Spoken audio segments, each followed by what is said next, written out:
Welcome to my channel Limelight Leaks. Please share and subscribe and hit the bell icon for new updates. Behind the glittering crown and royal ceremonies lies a story of unwavering loyalty, hidden struggles, and a love that endured over 7 decades. This is the untold journey of Queen Elizabeth and Prince Philip, a bond tested by rumors, distance, and duty, yet never broken. Join us as we uncover the real story behind one of history's most iconic royal partnerships. It took a little from my dad, who lost many people who would have visited and talked to him. For years, the royal family's most private struggles stayed hidden behind closed doors, away from the public eye. But now, all that is beginning to change. In a rare and emotional moment, Princess Anne has decided to reveal the truth behind Prince Philip's separation from the Queen. Surprisingly, the real reason is far from the fairy tale story we were all led to believe. This sudden revelation has left the royal family deeply shaken. As we explore this story, we uncover one of the monarchy's most closely guarded secrets. A story of balancing two very different worlds. Prince Philip was born on June 10, 1921, as the only son and the 5th child of Prince Andrew of Greece and Denmark and Princess Alice of Battenberg. His father was part of Greek royalty, being the 4th son of King George I of Greece and Queen Olga, while his mother came from British and German nobility, the eldest daughter of Louise Mountbatten, the first Marquis of Milford Haven and Victoria Mountbatten. Because of this, Philip was a prince of both Greece and Denmark, carrying a noble heritage on both sides of his family. However, despite this impressive background, his early life was anything but easy. The family faced political turmoil and personal hardships that forced them into exile. After leaving their home, they settled in Slough, a quiet suburb near Paris, where they lived in a house provided by Philip's aunt, Princess George of Greece and Denmark. Life in exile was difficult, and the family struggled to adjust to their new surroundings. Philip was sent to the Elms, an American school in Paris, where he did well academically and was known for being intelligent and respectful. In 1930, when Philip was just 9 years old, his life took another major turn as he moved to the United Kingdom. There, he lived with his maternal grandmother at Kensington Palace and spent time with his uncle George Mountbatten at Linden Manor in Bray, a peaceful area in Berkshire. He began attending Chim School, a respected institution, but his life remained unstable. His 4 sisters married German princes and moved to Germany. His mother was diagnosed with schizophrenia and placed in a mental asylum, and his father left for Monte Carlo, becoming distant from the family. These events left young Philip with little contact with his parents and no stable home. In 1933, Philip was sent to Schule Salem, a progressive school in Germany founded by Kurt Hahn, a passionate educator with strong ideals. However, when the Nazi Party began rising to power, Hahn, who opposed their views, fled the country.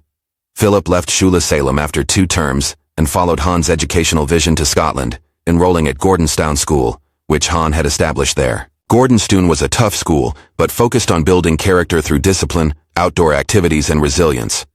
This school became important in shaping Philip's values and sense of responsibility. Although Philip was born in Greece, he never learned to speak Greek fluently. His time there was too brief for the language to become a real part of his life. While he understood some Greek, he mostly spoke English. Over time, he grew closer to his Danish roots but identified more strongly with British culture. His upbringing was a mix of many cultures and languages, which made him adaptable and strong. Despite all the change and difficulty, his childhood prepared him for the very public life he would later lead. Through all the family troubles and constant moves, Philip stayed focused on his education and personal growth. These years, though sometimes lonely, gave him strength and independence that would define his character. It was during this time that his future role in the British royal family started to take shape.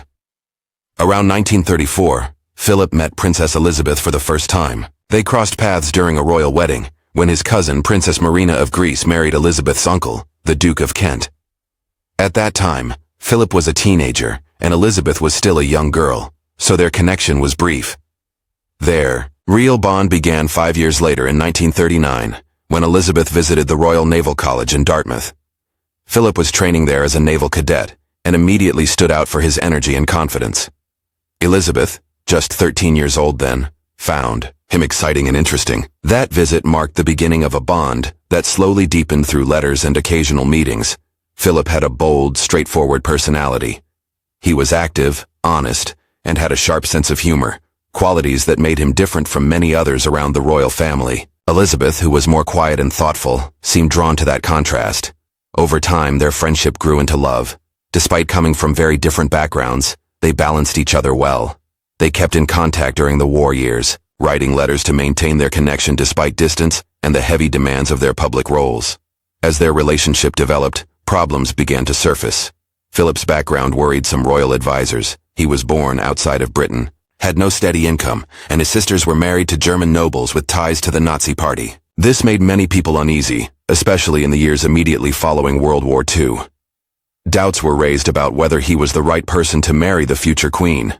Even within the royal family, not everyone supported the relationship. Some believed Philip lacked the status and background expected of someone who would marry a future monarch. Still, Elizabeth was determined. She had made up her mind and was not swayed by opposition.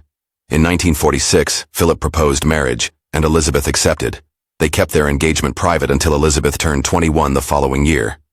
When the engagement was finally announced, it became a major event that captured public attention and brought excitement and hope to Britain. After years of war and loss, the country was ready for a story of love and renewal. On November 20th, 1947, Philip and Elizabeth were married at Westminster Abbey. The ceremony was grand, filled with tradition, and notably was the first royal wedding to be broadcast on television. Millions of people watched the event, which became a symbol of hope and recovery for a nation still healing from the effects of World War II. Philip gave up his Greek and Danish royal titles, took the surname Mountbatten, and was given the title Duke of Edinburgh. From that day forward, he fully embraced his new role in British life, standing beside Elizabeth as her partner in both public and private life. After their wedding, a new chapter began for Philip. He had entered a completely different world, shaped by royal customs and expectations, something he had never truly known before. Elizabeth, in contrast, had grown up with these rules and traditions, prepared from childhood to become queen one day. But Philip had to learn quickly and adapt, even faster. The early years of their marriage were full of changes. Between 1949 and 1951, they lived in Malta, where Philip served in the Royal Navy. Those years gave the couple a rare chance to experience peace and normalcy. Life in Malta was quieter and more relaxed, away from the constant duties and public attention they were used to.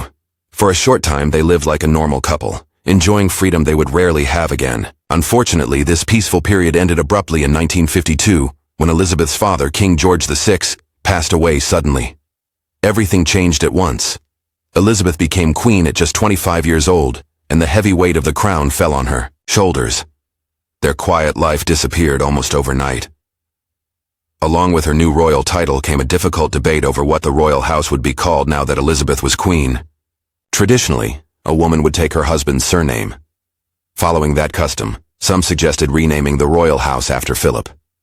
His uncle, Lord Mountbatten, proposed the name House of Mountbatten, while Philip himself favored House of Edinburgh, based on his title as Duke of Edinburgh. But these ideas were quickly shut down. Queen Mary, Elizabeth's grandmother, made sure Prime Minister Winston Churchill was clear about her opinion. Elizabeth was advised to officially declare that the royal house would remain the House of Windsor. This decision deeply upset Philip. He felt ignored and powerless in a system where tradition was valued above personal connection. He wasn't even allowed to pass his own name on to his children.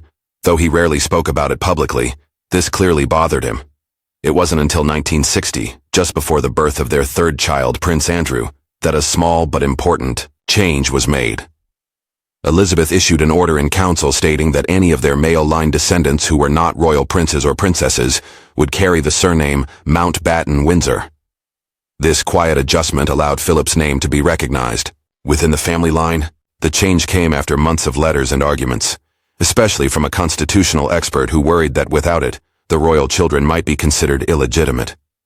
Prime Minister Harold Macmillan opposed this view, but in the end, the Queen made the decision. Soon after ascending to the throne, Queen Elizabeth made it clear that Prince Philip would hold a vital and honored place by her side. She ensured that in all official matters, unless otherwise specified by law, Philip's position was recognized with respect and dignity. Parliament even passed legislation in 1953 allowing him to serve as regent for their son Charles, should anything happen to the Queen while Charles was still a child. This formal acknowledgement was a testament to the bond between Elizabeth and Philip, which remained remarkably strong, despite public speculation and rumors that often surrounded their marriage. Throughout the many decades of Elizabeth's reign, Their relationship weathered the enormous pressures that came with being at the center of the monarchy. They supported and relied on each other through countless challenges and moments of change, their partnership quietly enduring beneath the glare of public scrutiny.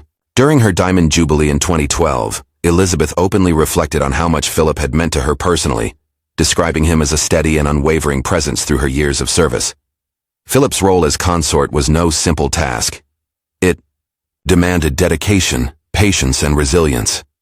He accompanied the Queen to significant events such as parliamentary openings, formal state dinners, and diplomatic visits worldwide. One of his notable contributions was as chairman of the Coronation Commission, overseeing essential aspects of Elizabeth's historic 1953 coronation. During the preparations, Philip became the first member of the royal family to fly in a helicopter, visiting troops involved in the ceremony, an early sign of his willingness to embrace modernity and innovation. Though not crowned himself, he took a solemn oath pledging his unwavering loyalty to the Queen during the grand event, underscoring the seriousness with which he approached his role. Between 1953 and 1954, Elizabeth and Philip embarked on a 6-month tour of the Commonwealth, representing the crown across numerous nations. Their young children remained in Britain, a decision that reflected the common practice of the time, but came with emotional sacrifices for the royal family. Nevertheless, the tour solidified the Queen's image and Philip's supportive role in the public eye, helping to shape their joint legacy. From 1990 onward, Prince Philip received an official annuity of $359,000 annually to support his royal duties and cover associated expenses. This financial arrangement remained untouched by later reforms affecting royal spending, and Philip used every penny solely for his official responsibilities. His steadfast presence alongside Elizabeth was marked by both personal sacrifice and adaptability. His journey into royal life had been complex and challenging, requiring constant adjustment. Yet, he remained a loyal partner, dedicated to the crown and his wife with quiet devotion. However, their life was not without controversy, and one of the most whispered rumors emerged in the 1950s, an alleged affair between Prince Philip and Galina Ulanova, a celebrated Russian ballerina known for her grace and poise. These whispers spread through royal circles and into the press, stirring curiosity and suspicion at a time when Britain and the Soviet Union were diplomatically tense. Despite a lack of concrete evidence, the rumor captivated public imagination, with some insiders speculating that government officials may have intervened to suppress the story and protect the monarchy's reputation. If true, such a relationship could have jeopardized national security and the royal family's standing. The impact of these rumors was felt beyond tabloids. They reportedly cast a shadow within Buckingham Palace, deeply affecting Queen Elizabeth. Rather than publicly confronting the gossip, she chose silence and composure, embodying her characteristic dignity and restraint in the face of personal trials. Prince Philip also never addressed the allegations openly, a mutual silence that only fueled public speculation. Some dismissed the story as fantasy designed to provoke drama, while others interpreted it as a sign of Philip's possible dissatisfaction with the restrictive and ceremonial nature of royal life. Their son, Prince Andrew, staunchly defended his father, emphasizing Philip's honor, responsibility, and devotion to family. Yet, the mystery lingered, becoming part of the complex narrative of their marriage. From the outside, Elizabeth and Philip appeared united and strong, but like any long relationship, especially one lived under constant public gaze, they experienced moments of tension and distance. Elizabeth's famed patience masked the emotional toll certain events took on her, even if she rarely revealed it. Over time, they seemed to reach an understanding, choosing to prioritize duty and partnership above personal grievances. Their marriage, far from perfect, was sustained by loyalty and resilience. The ballerina rumor was just one of many challenges they quietly faced, illustrating how even the most revered figures grapple with human doubts, suspicions, and the fragile need for trust.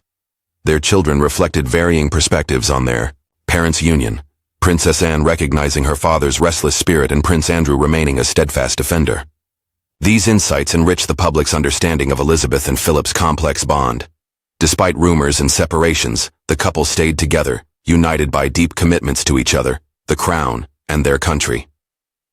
They walked side by side not from necessity, but because they believed in the strength of their connection. Their story, shaped by duty and private struggles, endures as a testament to steadfast devotion. In 2017, Prince Philip formally retired from royal duties at the age of 96, closing a chapter marked by decades of loyal service. The decision to step back came as age and time made the demanding royal schedule more difficult to maintain.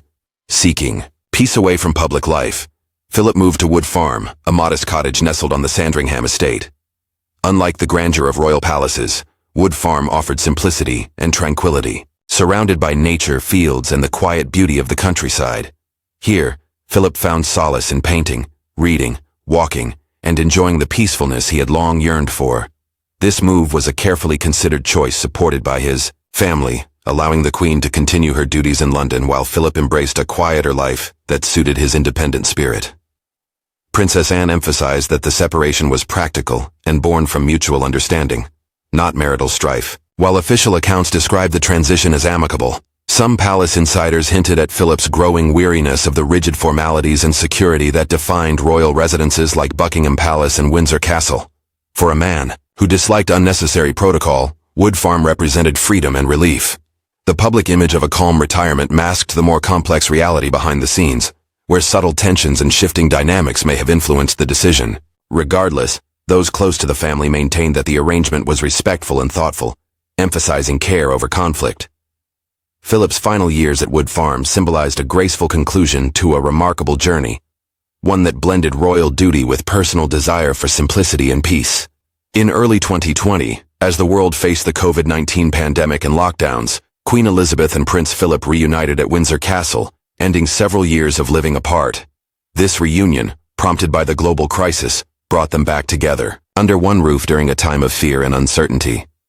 For the aging couple, it was an unexpected but deeply meaningful time, allowing them to reconnect not only as monarch and consort, but as husband and wife. Their children observed the rekindled closeness with hope and tenderness, seeing their parents share meals, conversations, and quiet moments reminiscent of earlier days. The reunion softened the distance that had grown over time, reminding everyone of the enduring bond that had always united Elizabeth and Philip. Although the reasons behind Philip's earlier decision to live separately remained private, the months spent together at Windsor appeared to bridge the physical and emotional gaps between them. As his health declined, Philip retained his sharper wit and dry humor, continuing to offer comfort and companionship to the Queen. Their son Charles recalled how their silent moments conveyed profound respect and understanding, needing no words to express their long-shared history. While they never publicly dissected their past choices, their actions spoke of quiet acceptance and mutual honor. Their marriage, spanning over 7 decades, was far from perfect, but marked by a steadfast partnership that survived public scrutiny, personal differences, and the weight of royal expectations. Though not always warm or openly affectionate, their connection was steady and grounded in shared values and commitment. When Prince Philip passed away, the royal family mourned deeply. It was more than the loss of a beloved father and husband. It was the closing of an era.